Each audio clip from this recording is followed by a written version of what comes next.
I feel like Demon's Souls is an experience many From Software fans have missed out on, and that's really unfortunate. Most Souls fans I've met in real life have never played or even really heard of Demon's Souls either. When people think of the Souls series, I feel that most automatically just think of Dark Souls and the games made onward from that point. But this game is one of my most fondly remembered experiences and is my favorite Souls game. Partly due to nostalgia, guys, I'll admit. I mean, it's crazy to think that I played this game 10 years ago when I was still just a middle schooler and fell in love with this game. I had never played a game with combat this in-depth before, and each enemy felt like a mini-boss that my young mind had to develop strategies to overcome. I remember facing the red-eyed knight guarding the entrance to the tower in Boletaria Palace and getting absolutely wrecked. I got my butt handed to me. I figured I could come back later, but I wanted to beat him as I was, and this being a Souls game, you can totally do that. So I came back again and again until I had learned enough to conquer him. And I feel that this really encapsulates what the Souls series stands for as a whole, right in the first 30 minutes of me playing the game. After that first taste of Soulsy goodness, the rest is history. I even got into forums and PvP for this game, competing against random adults. These people were literally twice my age, and my 13-year-old self has given them the business. There's still a video uploaded in 2010 where I can go back and watch myself compete. In my first ever YouTube debut, we had a Demon's Souls tournament. It was like team-based or whatever. Shoutouts to RKZHAO, I don't know how you say that, and Team Super Troopers. We won the crap out of that tournament, man. Lloyd 360, my old screen name back in the day. Oof, the nostalgia's real, but getting off topic.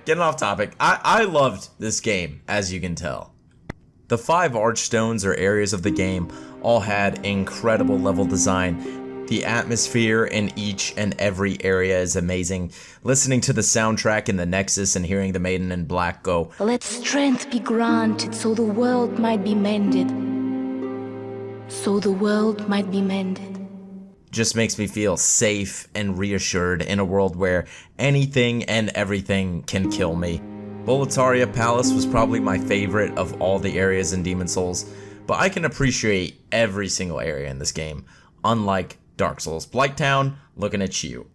I think the fact that this wasn't an open world game and that all the areas could be accessed from a centralized hub helped the devs really handcraft themes and detail that's consistent across the different interconnected subsections in each archstone. Tower of Latria with that eerie bell jingle and the screams that you can hear as you go about your business.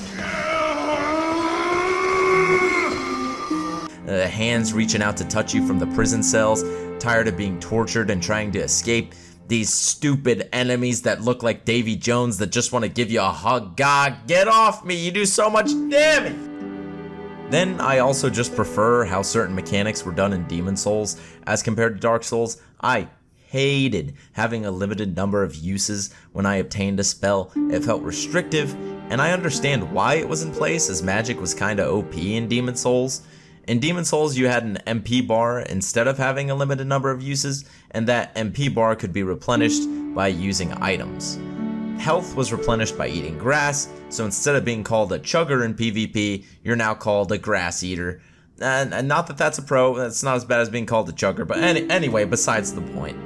Phantoms were simpler back in the Demon's Souls days too. You had your red phantom, that guy's bad, okay? Blue phantom, that guy's good. Not all this purple, blue, red, white phantom stuff that just gets hard to keep track of. Might as well just make a rainbow phantom at this point. Just embrace the rainbow. Skittles, can we get a sponsorship here? Bosses were done better in this game, period. I can't specifically name any of the bosses in Dark Souls off the top of my head, to be honest. None of them were all that memorable.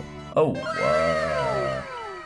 nah, I'm just kidding. Except for Smo and Ornstein. Like, seriously, Smo and Ornstein, that's the exception to the rule. But in Demon's Souls, I can easily think of several.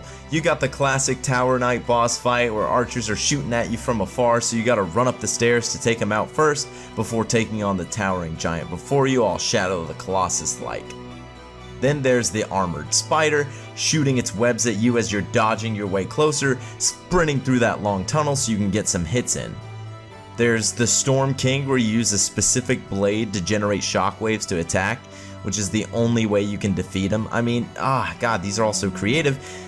Maiden Estrella, who's difficult to kill for an entirely different reason than what would be expected from a Souls game. And a boss that sometimes could be an enemy player. Yep, there's a boss in the game that players can take over and act as the boss in another player's world. If that doesn't tell you that this game had some seriously unique ideas, I don't know what does.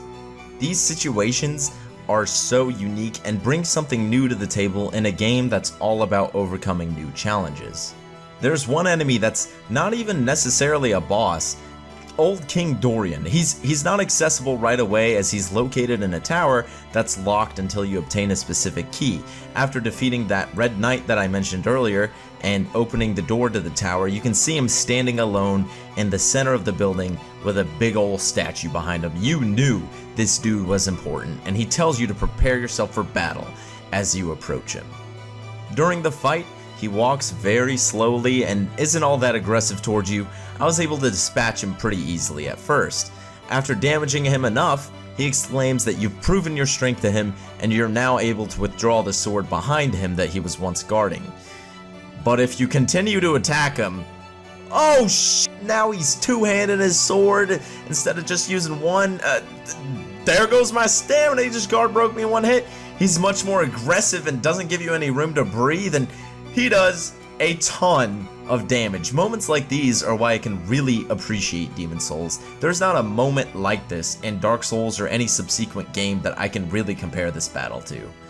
Anyway, I will stop there on the bosses, as if you're this far in the video, if you haven't played the game already, you'd better at this point. But I'm not done raving just yet. This game is the only game in the Souls series that actually punishes you for dying. Yes, I am not kidding. Oh, little quick reviews. Were you having trouble with that boss and died one too many times? Well, now try it with your health halved and with this red phantom blocking your path. The game literally would go, get good, kid. I mean, Jesus. World tendency is essentially what this mechanic involved and would get darker and make the world tougher the more you died.